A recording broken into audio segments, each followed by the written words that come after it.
Welcome to the UIAAA Connection podcast. Hometown Ticketing is proud to be the exclusive sponsor of the UIAAA Connection podcast and to provide schools nationwide with the best options for digital ticketing for their events. Visit their website at hometownticketing.com to learn how they can make digital ticketing possible and simple at your school. Thank you to Hometown Ticketing for their exclusive sponsorship of the UIAAA Connection podcast. Welcome back to another edition of the UIAAA Connection. I'm your host, Mark Hutch Hunter. Today, our guest is Megan Palazzo, the managing partner of Granite Canyon Wealth. And of course, Granite Canyon Wealth, for those who don't know, are the people that invest our money for the UIAAA. Welcome to the program, Megan. Thank you so much for having me. I'm flattered to be here. Let's have you start by sharing with our audience here in Utah and across the nation where you grew up, where you went to college, your first job, your background, all of those types of things. Okay. Well, I've been thinking on it, and I come particularly for Utah from a kind of different background. My parents are originally from Vernal, Utah, which is an eastern town here in Utah. And my dad is actually Native American and was born on the reservation out there. And my mom was from Vernal, and my dad eventually moved off and they met. And then shortly after they met, they moved to Portland, Oregon. And I was 4 years old when they did that. And I grew up entirely in Portland, Oregon. That's where I did all of my schooling. And when they moved up there, my dad had a great aunt who was originally from Germany, and she grew up in Germany during World War II. And she was just a huge part of my growing up. But particularly, she was adamant that myself and my sibling and my cousins that kind of lived around us understood what had happened in Germany, and that we understood that she was a witness to it, and she knew that it happened, particularly the Holocaust. And so when I was 14, which was at the time the age you could get a job in Portland, she got me a job at a Jewish synagogue where she wanted me to get to know the Jewish people that she knew from Germany who had survived the Holocaust. And that was just an unbelievable experience that I don't even know how I was lucky enough to get that. But they really inspired me and changed how I saw things. They saw education in such a different way than how my family saw education as a community. They really saw education as a pathway forward. And something that I really learned from them was a quality education that was planned out in planning a career could really lead to working a lot more efficiently and a lot smarter than working harder, which my family is very hardworking. Both of my parents grew up on ranches, and my entire life, I don't think I saw my grandparents retire. It was always work and work some more. And I really learned from the Jewish community, education, career, have a focus. They were kind of the first people I knew who took vacations. Nobody in my family vacationed. It was one major task to the next, and our way of bonding as a family was to work. My parents were full-time teachers, but they invested in real estate on the side, which really meant they bought houses that were completely dilapidated. And then our family would come in and remodel them, and they would either sell them or rent them. But we never did summer vacation. It was, we're going to work on this house this summer. And so the Jewish community for sure changed the way I wanted to live. I was that is what I want. I want a good education. I want leisure time with my family. And they changed. My parents were always you go to college because they were teachers. But that community taught me that pick the career, don't just go get a degree and then fall into something. Choose what you want to do, be passionate about it, get a degree in it, and go do it. And Helga got what she wanted. I got to meet them. They were incredible. But on the flip side, they really, really changed what I wanted to do and how I saw things. That's an incredible story. Thanks for sharing. I had no idea. So that must have been somewhat sobering for a 14-year-old to obviously you're not with a Jewish background, and to hear about those atrocities in the war, I I have a hard time imagining that would be tough to deal with at that age. Well, so I was 4 when we moved in 2 doors down from her. Mm-hmm. And I'm sure now, like as an adult looking back, she was pretty traumatized from it. I mean, her dad had to like escape out of Germany. He was a professor, and he was very vocal about the Nazis were not where they should go.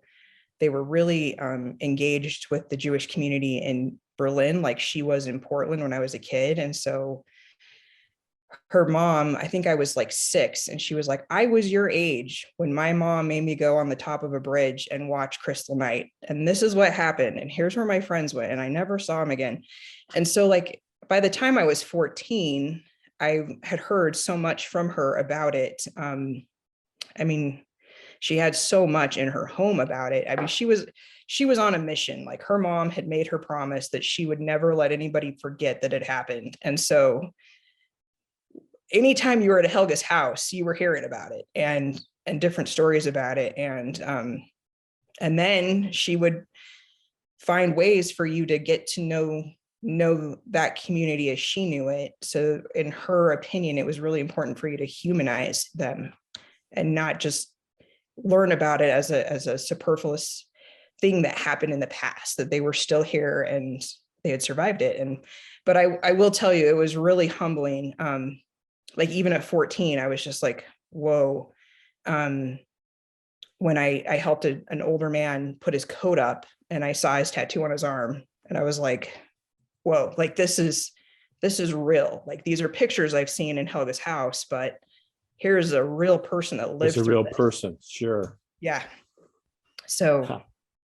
Well, thanks again for sharing that. Let's have you spend a couple of moments sharing with our listeners about your involvement in youth sports up there in Portland, possibly participating in high school, and how that was for you. So my mom was huge on every kid had to play a sport and every kid had to play an instrument, like no getting around it. So she started my brother and I both in baseball, like really young, like t-ball, softball. I had like the most incredible little league softball coach. He was just fantastic. And our team ended up being really good and we played really well. And his daughter was just this incredible catcher, and she was older than me. And then she ended up moving on to high school, and I ended up getting to play catcher, and I absolutely loved it. And we had 2 really incredible pitchers, and we killed it. We were just a dynamic, awesome team. And then at the end of my 8th grade year season, we were practicing sliding, and I broke the largest bone in my leg in my ankle going upwards. And it took forever to come back from that. And so when I got to high school, I had just barely like gotten off crutches when it was time to try out. And the 2 girls that were my pictures, they went to separate high schools for me. So nobody kind of knew who we were, what we did. And they made their varsity teams. I didn't make mine. And part of it was I just could not get myself to slide that quick. I mean, I think I had been without crutches for like 6 weeks, and I was just not understandable. So my other friend's dad was like, you guys, the 2 of you should play tennis. He was a tennis player, and he talked me and her into playing tennis. And she was about 5 feet tall and just like the quickest little runner. So she was like in the back and I played the net, and we just had a great time. But we were in a super inner city school. I mean, more than half the kids at my school didn't speak English as a first language, and over half of them didn't speak English really at all. So tennis, suffice it to say, was not exactly a sport people in my community grew up playing. So we went to tryouts, and tryouts ended up being the athletic director. Now that I know you guys, I know what his title was. letting us know that, yeah, everybody there made the team, but we needed 5 more girls to actually have a team. So we then went from having 2 or 3 lessons from her dad and showing up to tryouts to then becoming like the recruiting committee. And I don't think he thought we would find anybody, but we did. We found 5 more girls. And then it was like, I was trying to remember how, so we got him to come play. And then I think he was like, oh yeah, we had to go raise money because we had to like get the money together to like have the team. So then we went on a fundraising mission and somehow we put it together. And for 4 years at least, Franklin had a women's tennis team and we had a great time. In Portland, the high schools only play each other within the city. So we had enough money to have the coach. And then we had to like find our own transportation everywhere. So we were like catching the city buses after school, going all over, trying to get everywhere. And the people my friend and I talked into playing, 3 of them were girls who had been born in refugee camps after the Vietnam War and then had like somehow been able to like come to the US. And we were just nice to them in our classes. And I really don't even know if they knew what we were asking them to come do, but they were there. And then our AD got us a coach. And it was someone who I think was just like, I want to be in the inner city and I want to have an impact. And we had a number, we never had the same coach every year, but they all were like private lesson coaches at some of the biggest like country clubs in the Portland area. So they were really good. And I'll never forget the first coach's face when we showed up with the rackets that my dad was like, well, if you're going to play tennis, I have some rackets I picked up at a garage sale. And they were from like the 1920s, all wood. Uh-huh. And I think that coach was like, we are starting from scratch here. But I don't remember how we all got rackets, but we managed to get them and we had a really great time. And we all got letters for every year of high school, which was a big deal for all of us. So we were nerds, but we were committed. And I actually think like softball would have been just amazing. I had such a great time playing that, but I think just we had to do so much more to keep our team together that I really learned so much more from it. Even though we didn't really win anything, we went from being horrible to kind of mediocre. I remember we went to what would be kind of the equivalent of like Skyline or East High, just really affluent area of town. And we rolled in and everybody's parents showed up in their super expensive cars. And I remember one dad was just like, well, this should be interesting. To say the least. But it was great. It was a really great experience. And fortunately that AD, instead of just telling us it wasn't going to happen, just said, hey, well, if you guys can go put it together, you can do it. And that was huge. That's great. Let's have you, I know you've mentioned a couple of coaches already, but let's have you talk about some of the mentors in your life, some of the people that made a big difference. Obviously, you've talked about your parents. You can mention them again about getting you and where you ended up in college, but talk about some of those people that had a great influence on you. Well, yeah, I thought about that kind of all night last night because there have been so many people, but I had just, and I know way back, but truly a 3rd grade teacher who I love to this day. And honestly, as I was thinking this together, I was like, oh, I am my 7-year-old, but she was like the teacher who finally was like, you're not dumb, you're just lazy and you need to get it together. And she was just so great. And I loved how she taught and she engaged me and pushed me to be better. And I was really not into reading, as is my 7-year-old. And she just had books in her classroom that I was interested in. And one day I found a book in her class that was on like American slavery. And I was just third grade looking through this, and it was so appalling to me that I just couldn't imagine that it was real. And so I asked her if it was real. And she was an African-American woman who I now know was born in Mississippi in 1938. And she just said, "Lord, child." And she was just like, "This is ridiculous." And she walked away. But I knew then she knew things I didn't know. And I wanted to know what she knew. And I was willing to work for her to tell me what she knew. And she was just great all through the rest of my grade school career. Like, I would stop in and see her, and she wanted to know where I was going and what I was doing. I really loved her. And then my dad, as I said, they were always having us work and learn things. And one thing he did when I was in high school with my brother and I is he would make us go through the nickel ads and buy things and sell them, and in particular appliances. And one day there was this stove that he was like, "You guys need to go buy that and clean it up, and then you can resell it and whatever." So we go to pick it up, and we happen to pick it up from the chemistry teacher at my high school. And I don't know that I was super recognizable, but my brother was. He's 6'4" and just a big kid. And he said he recognized us. And we said, "Yeah, well, we go to Franklin." And he was like, "Well, why haven't I seen you guys in my class?" And I said, "Well, I've heard that chemistry is hard, and I just don't think I can do it." So he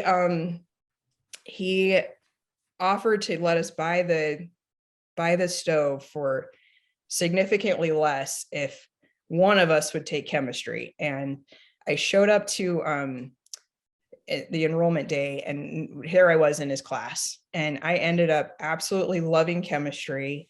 And it ended up being that I ended up getting my degree is officially in accounting, but I ended up doing all of the pre-med requirements and being able to be on some studies that were really cool. And it was not the career for me. It was not what I wanted, but studying science has become so invaluable to me. Like, it has probably taught me more than anything how to look at a problem and solve it and look at it 10 different angles and all of that. And again, he lived in the nicer part of town, in like, everything was different in his life. But here we rolled up at his house to do this. And I think he probably, now looking back, was like, "I can't believe these kids are doing this, but okay." And then talked me into his class, and I really loved it. And he definitely changed the trajectory of my life for sure.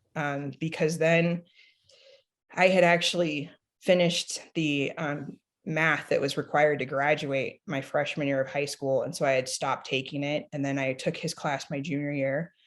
And then I was like, well, I really am interested in this. And so then that kicked me back into taking classes at the community college to get caught up in math. And it just, everything changed. That's what led to me going to Westminster. The career I have now, everything. Just thanks to this guy who was just like, "Come take my class. You're going to like it better than you think." And he did. That's a great story. I will throw this in parenthetically. You'll laugh, because I went all through high school, all through undergraduate, graduate at a university, master's degree. I have never had a chemistry class. I think in high school I took physiology, and that substituted for it. But it's amazing the story you tell, because I am one that never had chemistry. So crazy things. Let's go in a different direction. Let's have you share with our audience, what's your biggest failure or disappointment, and what you learned from it? Oh boy, I thought about this a lot last night too. I think owning a business, no matter what, means you have to be willing to fail, and fail a lot. And you have to, I was like, I can't even like narrow it down to one. But for me, failure really ends up becoming a mindset. Like you hit a road bump, and all of a sudden you personally define it as a failure. And for me personally, it starts to feel like discouragement and sometimes I'm so embarrassed to admit this, but a lot of times it's like, why me? You know, everybody else seems to, it seems to pan out for them. And I would say every single time I've set my sights on a new level with our business and my personal professional growth, it is always failure first, and then followed by learning and growing and skill development that then get you to the place you need to be able to reach the level you want to reach. And something I have learned across the board in doing this now almost 20 years is, I used to say, I want to go here. This is the goal I want to accomplish. And I would believe the people around me that nobody does it and it can't be done or whatever. But I would say, okay, well, they're not doing it, but I'm going to figure it out. And then it would get hard and I would just be like, double down, because everybody said you can't do it. So I'm going to figure it out. But something I've learned is that usually there is somebody out there doing something like what you want to do, whether it's in your own industry or in your, school or whatever. And it's a lot less painful if you study those people and what they do and what their habits are. And I've also found a lot of times when you call somebody up like that and say, hey, this is what I'm thinking of doing, and I've noticed that you're doing this. What are you doing? Are you willing to talk to me? They've almost always been willing to say, yeah, like, yes, I did it the hard way. Let's talk. Like, here's the things I wish I had done differently, and here's how you can do it. But I think it never precludes you from epic failure. And just 2 years ago, I think our firm, we'd been working on a huge project, a product that we wanted to take out to the marketplace. And we finally got like this amazing client that we were so excited about. And we ended up doing a bunch of the work, and then they didn't pay us. And it was like awe-inspiring. Like, we just like, and what was crazy was all of the things that we would have said we thought we had learned from previous experience, we had put in place. We had the contracts that we were supposed to have. We did all the things. And this client was so large that basically their attitude was, well, you can't, we have this contract, but if you really want it, you're going to have to come sue us for it. And if you sue us for it, we're so big, it's going to be so painful, you're going to wish you hadn't. And man, that was painful. Not even going to lie. Like, I think every single person on our team, the day that news kind of hit, we all just were like, it was so out of left field, that behavior in business, that we just couldn't even imagine that could happen. And so going back to the drawing board, kind of the thing that we've learned through failure is, okay, when you fail, look at the situation. What happened? What didn't you see? And right away, we were like, wow, like, there were 10 people on this board, all of them extremely intelligent. 8 of the 10 knew that they had a problem that they wanted us to clean up. And 2 of the people who had the most power, we could never have seen prior, were complicit in the stuff that needed to get cleaned up and didn't want it to get cleaned up. But we didn't do our due diligence on who we were working with. And that was a hard pill to swallow. But I think we were now like, okay, like, we have really been fortunate in the people we've had as clients, both individuals and businesses and employers, that we fortunately have not had to learn that lesson till we were bigger.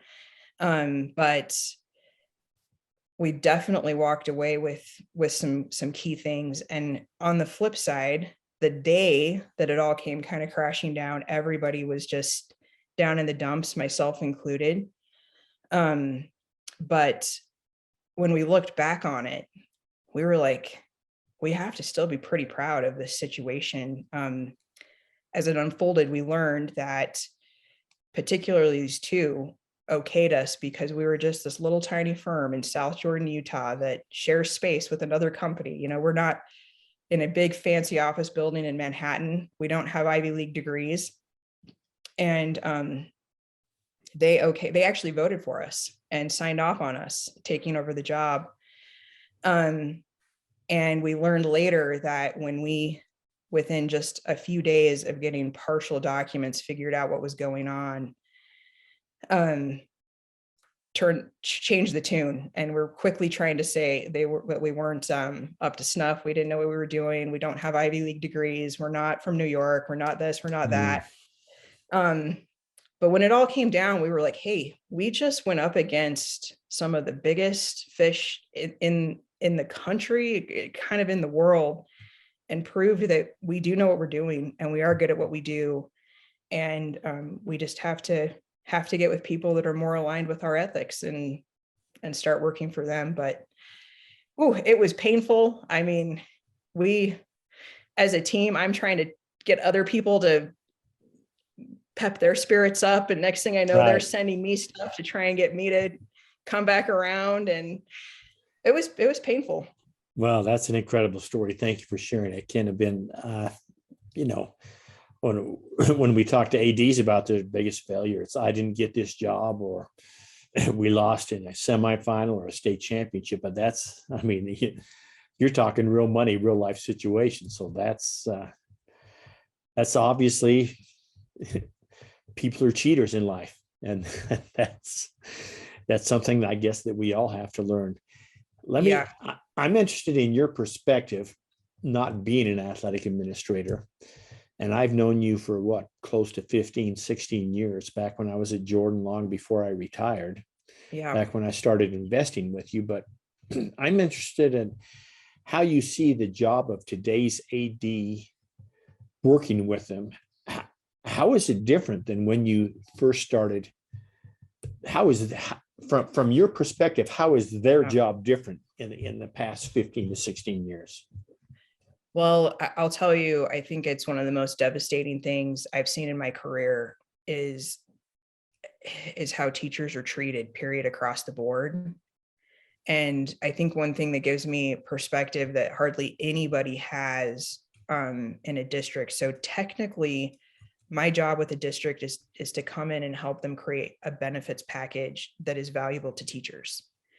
And it's really hard. I could go down that road, but what I have seen change from the top down is so much political pressure comes down on a district, from federal, state, local, everything.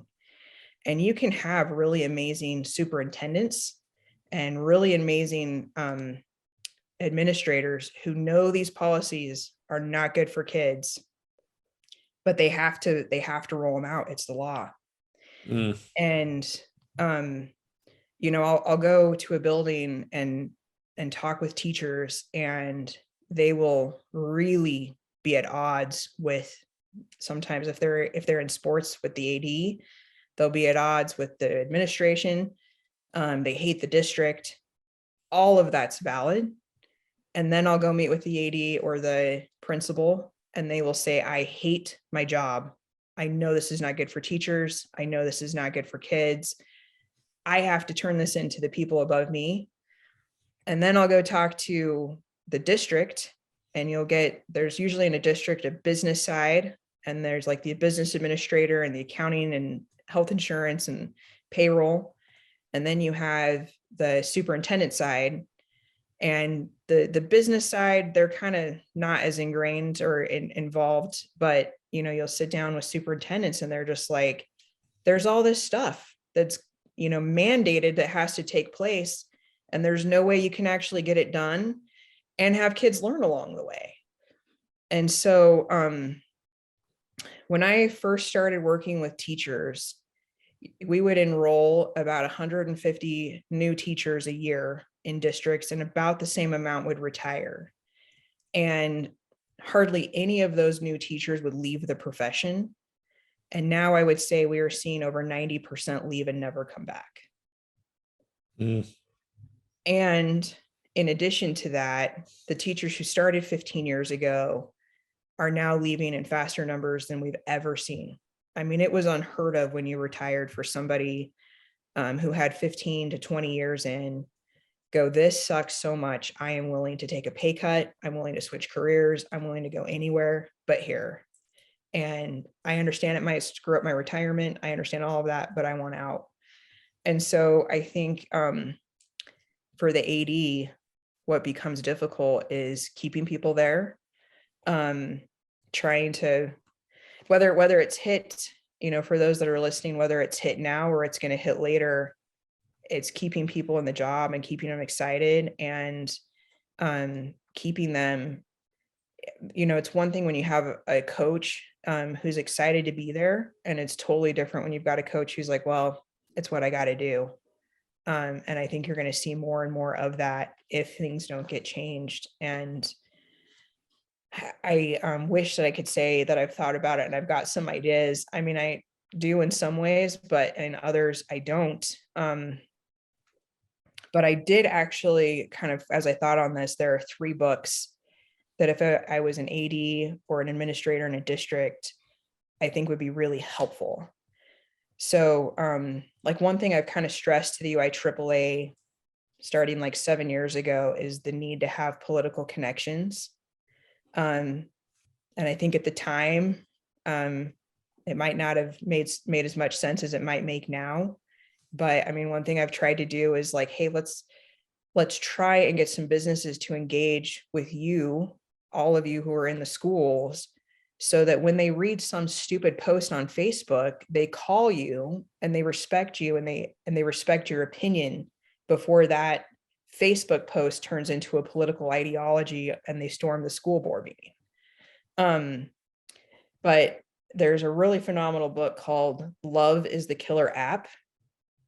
And it is all about how in your career, you being willing to help and promote and advance other people eventually helps you in the long run. And it's not like a transactional mindset where, hey, I do this for you and then you help me. But it's just kind of this philosophy. If you start to become the person who has the resources that helps everybody, next thing you know, when you need resources, someone's going to be there for you. And I think that is going to be really, really crucial going forward in education. People have got to start listening to the people who are actually in education and seeing what they do on a day-to-day basis. And unfortunately, teachers, I think, are going to have to become more savvy in networking and things that they used to not have to worry about. But I also think inevitably it could become really powerful where you start to have voice in spaces you didn't, and things that teachers have thought forever needed to be changed could potentially be changed. I also think with leadership becoming more difficult, I think like half the men on my team would say, I'm so tired of hearing this. And the women would be like, this is just a great thing. But I think, frankly, if I were to say, give reviews to the men who balk at this, I would say you need to read this more and internalize it. So it's Brene Brown's Dare to Lead. And I just foresee contentious conversations becoming more prevalent, not less. And as the AD, you stand between so many different entities that all want your top attention, and none of them want to see the other person's side. And I think that's just going to continue to get more prevalent. And I think that I have learned so much from reading that book and having to resolve conflict within our business, with vendors, with different things. Her philosophy that I really love is she calls it being on the same side of the table. And so just let's say, you can't get 2 people that need the gym at the same time to reconcile, just for example. It's a way to have that conversation where you're able to let them know they're not going to win, but we're all on the same team and get back on the same page. And then lastly, I wrote this down so I wouldn't forget it. Oh yeah, Extreme Ownership by Jocko Willink. It's fantastic. And I think, frankly, everybody in the school should read it, particularly those in leadership positions. And oh my gosh, I just think getting to know that book and the strategies they give you on leadership, and particularly they call it leading from behind, but it's a bunch of stories from these two guys that were special forces, and just many times when they got a stupid directive to go do in Iraq or Afghanistan where they knew people were going to die, but they were the lower ranking officers and they weren't, it wasn't appropriate for them to say, hey, this is a stupid idea, and how they handled it. And it's just brilliant. And I think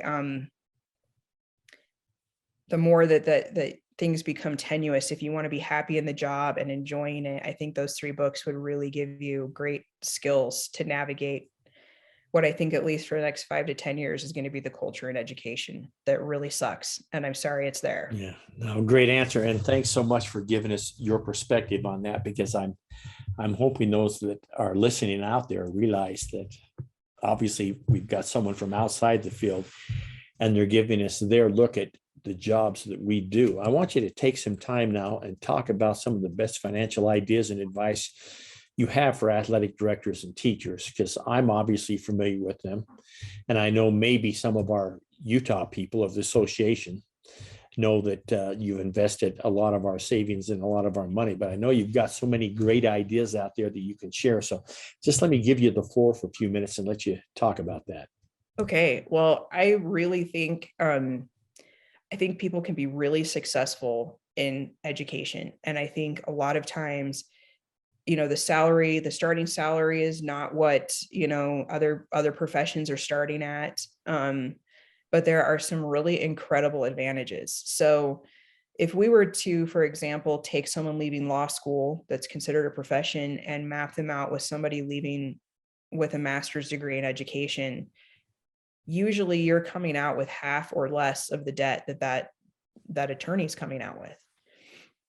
And I don't think it's really apparent what that means. And so in addition, by teaching in the schools, there is always a student loan forgiveness program that teachers should be engaging in. So from the very beginning, when you very first start your career, if you can figure out the student loan forgiveness program that best works for you, and you can essentially not pay those student loan payments. So the best strategy is to get on an income-based repayment plan for that loan, which basically, when you're at that very first starting salary for a teacher and you're not making so much money and you've got dependents and things are tight, your student loan payment sometimes can be like $30 or $50 a month versus the $400 or $500 that they have it at.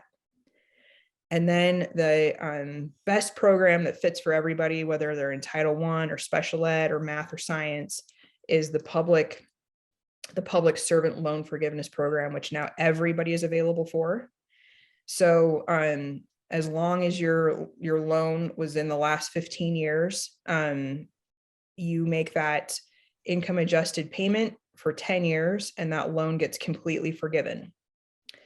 So it can really be great. And then the added bonus for educators is that program extends to lawyers who go and work as public defenders and doctors who go and work for, government hospitals.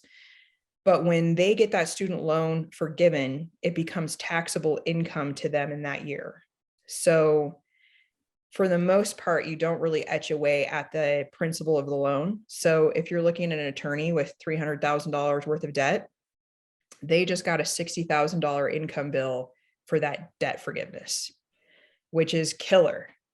But as educators, if you get $45,000 or $60,000 forgiven on your taxes, first of all, it's completely forgiven, and you just get to write off into the sunset. Now, here's the problem. With Biden's "I'm going to forgive all student loans," this program got a lot of attention because there are numerous teachers and other public servants who have tried to apply for it. So there's resources for people to help you get that approved, get it pushed through, and I would recommend doing that. Second are housing programs for teachers. There's a million of them. They change all the time. Right now in Salt Lake County, there's some of the most generous things I've ever seen. So for a teacher teaching in Salt Lake, you can get up to $150,000 to put down on a home in Salt Lake, as long as you teach in a Salt Lake school, not Salt Lake school district itself, but within the Valley of Salt Lake. For 10 years, that 150,000 is yours and you get that home. And housing prices now in Salt Lake are so expensive. Most teachers can't afford to buy a new home or start out here with a home, but that program is here to help you get into it. And so I think economically, if we were to look at the future of the Salt Lake Valley, I think software is just going to continue to boom here. And that $150,000 will very quickly turn into $300,000 with equity improvement on that home. So that's another way to win as a teacher. The next thing is your retirement benefits, really understanding them. So here in Utah, we now have a tier 1 and tier 2 pension system, and really understanding why we have a tier 2. If you're a new teacher, you have 1 year to make a decision about how you want to take those benefits. And that is a massive decision to make when you don't have a lot of education. And so I would say try and attend a workshop that we do on that, or call us up and have us come talk to you, or a group like we used to do at Jordan High, because it's a massive decision. It's a choice between taking a pension or taking a huge contribution to your 401k. And it's pretty individual on which way you should go for the most part.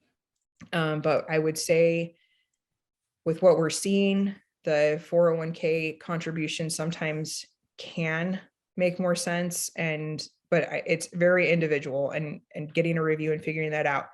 But long story short, if we were to look at the attorney counterpart versus an educator who's using all of their benefits, that attorney might be driving a nicer car, but they're living paycheck to paycheck, and they really have almost no financial security in retirement. So they might qualify for a nicer loan on a home. They might qualify for nicer loans on cars. But when you go apples for apples, they're drowning in student loan debt and they don't have retirement put away. The teacher, you might live in a smaller home. You might not drive the flashiest car right away. But as you get closer and closer to retirement, you're going to end up having a lot brighter financial future than some of your professional counterparts if you bring all of that together: the retirement benefits, the student loan forgiveness, and the housing programs.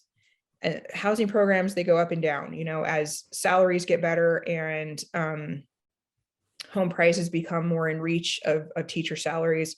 They stop giving less money for down payments on homes for teachers.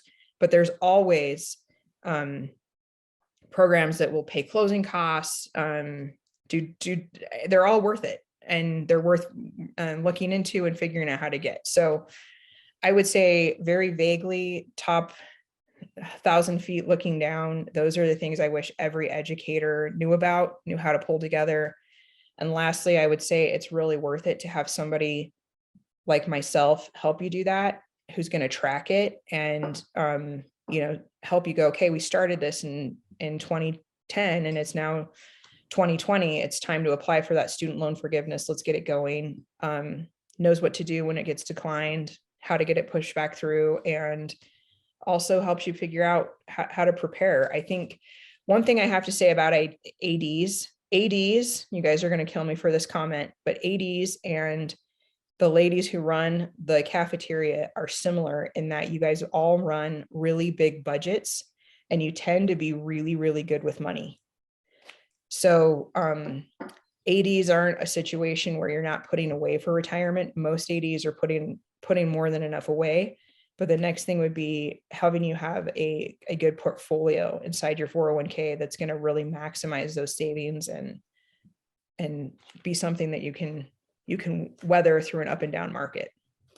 Well, thanks so much for sharing that. And I think that's some sage advice for all of our listeners here in Utah and across the country. And I will just put in a plug, because even though I'm 68 and soon I'll be 70, I will tell you that Megan gave me some great advice when I was 60, when I retired, and I'll have a nice little close to $300,000 nest egg that I can start drawing on when I'm 70 that I never would have thought about on my own. So I thank you for that, and hopefully those are some ideas out there that our people can listen to and take advantage of. Let's talk for a moment about the great job that you've done, you and your company have done with managing our finances with the UIAAA.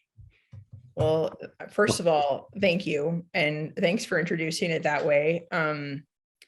I would say it's one thing that we're passionate about is helping foundations like yours grow. I think sometimes firms can kind of get into an attitude where if a foundation isn't $1 million, we're not interested. If they're not this, we're not interested. But I just saw what you guys were doing. I think the number one thing that impressed me about it was, for the most part, you guys have done all of the fundraising for it, really grassroots, and ADs are funding it with contributions out of their paychecks. And I always look at that and think of it almost like sacred money, because here we are with people who are giving so much to the community every day with what they do innately for a profession.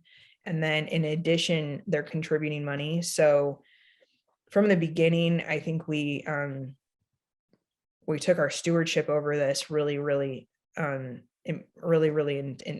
important. And I think we just have kind of done with you guys with like what we try to do with every client, which is try to understand what your goal and your vision is with these investments and try and find you the best products that are available currently to help you meet those goals.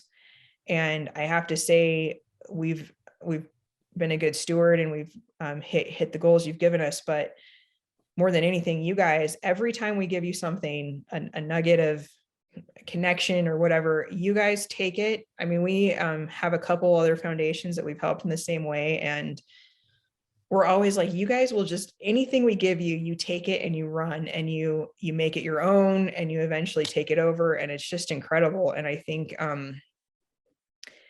that paired with what we do, eventually this is going to become pretty large, and it already has. I think we started about 8 years ago, and with the contributions and the management, we're now, if I could say, I don't know, can I say how much is in there or? Sure. So we started with around, I believe, 30, and now we're like up over 130 in less than 8 years. And a lot of that is your guys' ongoing contribution. And it's also why I keep coming back and saying, hey, okay, like I think we started with one mandate and we need to relook at it and maybe expand in a different way, because you've got so much more going on. But I think you guys truly are to commend. You manage, again, your ADs, you manage budgets incredibly well, and that's reflected in how this is managed. And you're just awesome. You're awesome to work for, and I hope that we never lose your trust on that. Well, thank you. And for our listeners in Utah particularly, the idea was to one day, and I obviously put it off one day after I was gone, and it's happened before then, but to have enough in what we originally called our rainy day fund, that if worse came to worse, COVID times 10, that we would have enough money in our budget so we could survive for a year if we had to, if we had no money coming in at all. And so we've gotten to that point. And so now we're looking at some options of what to do. And of course, you've helped us with funding our scholarship program for our senior athletes that we are real proud of. So thank you so much for that. Let me finish up with a couple of questions. The first being, what's the favorite part of your job?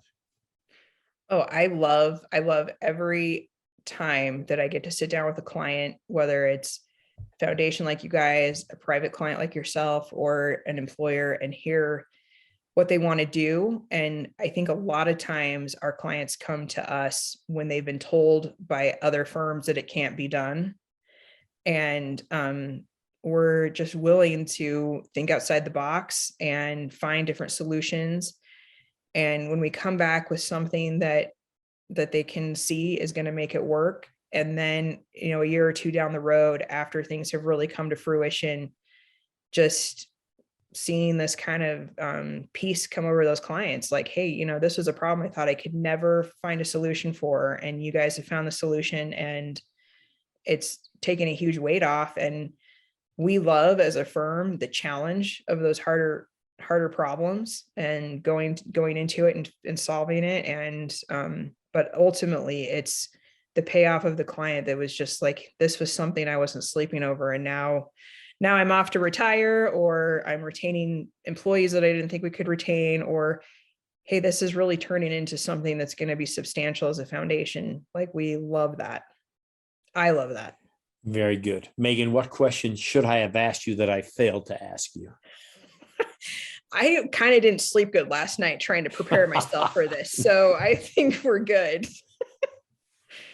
Yeah, I really just am so honored to get to work with you guys, to be honest. I think so highly of people in the schools, like legitimately. And it, like, I don't know if you guys all saw here in Utah, but Spencer Cox, our governor, was like, I'm going to go volunteer, or going to go substitute in an 8th grade class. And like, before I could even stop myself from like responding with a comment, I was like, good.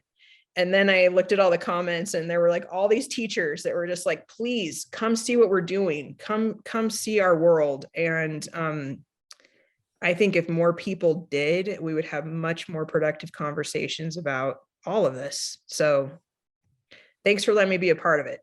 All right. Well, thanks. That wraps it up for this edition of the UIAAA Connection. Once again, our guest has been Megan Palazzo, the managing partner of Granite Canyon Wealth. Megan, thanks for being on the show today. Thanks for having me. For our listeners, we hope you tune in again next week for another edition of the UIAAA Connection.